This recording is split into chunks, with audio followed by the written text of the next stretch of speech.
വലിയൊരിതല്ലേ ആ അന്തരീക്ഷം അവിടെ പോയി കാലത്ത് മതിശ്ശേരി അമ്പലം എന്തൊക്കെ തരത്തിലുള്ള അപ്പൊ അതിനൊരു അവസരം ഉണ്ടായില്ലേ, അതൊരു ഭാഗ്യല്ലേ.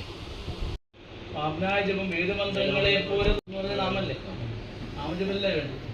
മതിശ്ശേരി അല്ല മറ്റേ ഇവിടുത്തെ വാഴ അല്ല യഥാർത്ഥ ബ്ലാക്കായിട്ട് ഇഷ്ടം അമ്പലത്തിൽ പോയിട്ടേ ബാക്കി കാര്യം ഞാൻ ചെയ്യുള്ളൂ. അങ്ങനെ ശീലം ഉണ്ടാക്കി കാലത്ത് പറ്റില്ലേ വൈകിട്ട് കുട്ടികളോട് പറയുന്നത് പോയിട്ട് തൊഴിലിട്ട് വേണം എന്ന് പറയാം. അങ്ങനെ ആകുമ്പോൾ കുട്ടികളും വഴിതെറ്റി പോകില്ല, നമ്മളും വഴിതെറ്റില്ല.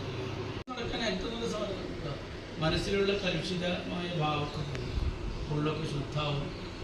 അങ്ങനെ ഭാഗ്യം നമുക്ക് ഉണ്ടാവുക, അതിന് വേദി ഇവിടെ ഉണ്ടാവുക. ഈ നടപ്പേരൊക്കെ അതിനെ പറ്റിയ സ്ഥലമല്ലേ, ഇതില്ല ഉള്ളിൽ തന്നെ സ്ഥലം ഉണ്ടല്ലോ നല്ല